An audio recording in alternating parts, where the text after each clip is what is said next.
Hello everyone, welcome to जिज्ञासु online classes.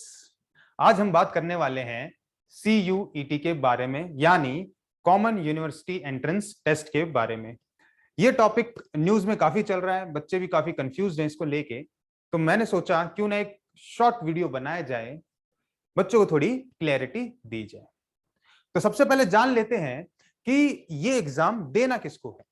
देखिए, 45 central universities हैं जो CUET के स्कोर के बेस पे अपने अंडर ग्रेजुएट प्रोग्राम्स में एडमिशंस लेंगे। तो अगर आप चाहते हैं कि इन 45 में से किसी एक यूनिवर्सिटी में आपका एडमिशन हो, तो आपको ये एग्जाम देना कंपलसरी है, यानी मैंडेटरी है। अब ये जान लेते हैं कि ये एग्जाम किस पे बेस्ड होगा।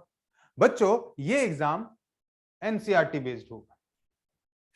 क्या ये एग्जाम सब्जेक्टिव होगा या ऑब्जेक्टिव होगा? तो ये एग्जाम ऑब्जेक्टिव होगा। इस एग्जाम में MCQs आएंगे, यानी आपको एक क्वेश्चन दिया होगा और उसके कुछ ऑप्शंस दिए होंगे, आपको करेक्ट वन सिलेक्ट करना होगा, यानी यहां पे MCQs आएंगे। ये एग्जाम कब हो सकता है? ये exam first week of July में हो सकता है। ये एग्जाम कौन सी एजेंसी कराने वाली है? ये एग्जाम NTA कराएगी, नेशनल टेस्टिंग एजेंसी कराएगी। इसके मॉक टेस्ट्स और सैंपल पेपर्स आपको कहां मिलेंगे? इस एग्जाम के मॉक टेस्ट सैंपल पेपर आपको NTA की वेबसाइट पे मिलेंगे, nta.ac.in पर मिलेंगे, जैसे ये लोग अपडेट कर देंगे। अब जान लेते हैं, क्या आपके एडमिशंस में 12th क्लास का कोई वेटेज होगा? 12th क्लास के मार्क्स का कोई वेटेज होगा? तो ऐसा बिल्कुल नहीं होगा। आपके 12th क्लास के मार्क्स का कोई वेटेज नहीं है। क्या मिनिमम क्राइटेरिया है कि 12th में इतने ही मार्क्स आए तभी आप ये एग्जाम दे सकते हैं? तो ऐसा कुछ नहीं है। अगर आप 12th पास हैं तो आप ये एग्जाम दे सकते हैं। अब समझ लेते हैं इस एग्जाम का पैटर्न क्या होगा। ठीक है, तो अकॉर्डिंग टू यूजीसी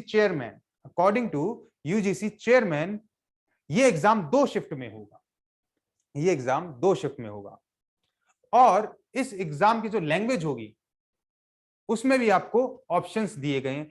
13 ऑप्शंस दिए गए हैं, जिनमें से आपको कोई एक ऑप्शन सिलेक्ट करना है जिस लैंग्वेज में आप ये पेपर देना चाहते हैं। आप ये पेपर अगर इंग्लिश में देना चाहते हैं तो इंग्लिश में दे सकते हैं, आप ये पेपर हिंदी में देना चाहते हैं हिंदी में दे सकते हैं, मराठी में दे सकते हैं, गुजराती में दे सकते हैं, तमिल, तेलुगु, कन्नड़, मलयालम, उर्दू, असमीज, बंगाली, पंजाबी, उड़िया, इन 13 में से किसी भी एक लैंग्वेज में ये पेपर दे सकते हैं। अब बात करते हैं शिफ्ट्स की। तो शिफ्ट वन में 3 सेक्शन होंगे। पहला सेक्शन में आपका लैंग्वेज टेस्ट होगा, यानी लैंग्वेज पेपर होगा। आप जब एप्लीकेशन फॉर्म भरेंगे तो उसमें आपसे ऑप्शंस पूछे जाएंगे, आपसे पूछा जाएगा कि आप कौन सी लैंग्वेज का पेपर देना चाहते हैं। आप हिंदी का पेपर देना चाहते हैं, आप इंग्लिश का पेपर देना चाहते हैं, मराठी का पेपर देना चाहते हैं, आप पंजाबी का पेपर देना चाहते हैं। आपसे पूछा जाएगा, आपको वहां पे सिलेक्ट करना होगा और उसी का पेपर पहले सेक्शन में होगा। दूसरे सेक्शन में बोला है कि 2 चूजन डोमेन सब्जेक्ट्स का टेस्ट होगा। अब ये डोमेन सब्जेक्ट्स क्या हैं? देखिए, आपके पास ऑप्शंस दिए जाएंगे कुछ सब्जेक्ट्स चूज करने के। आप मैथ्स चूज कर सकते हैं, आप बायो चूज कर सकते हैं, इको चूज कर सकते हैं।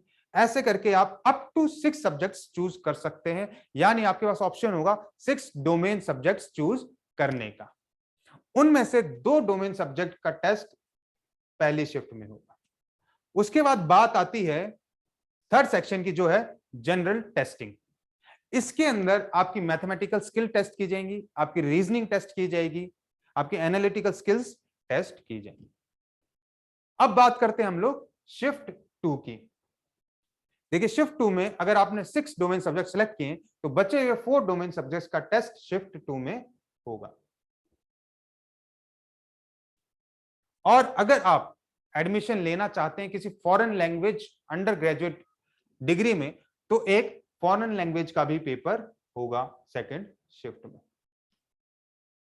अब बात करते हैं फाइन आर्ट, थिएटर, ड्रामा या म्यूजिक की, इनमें एडमिशंस कैसे होंगे?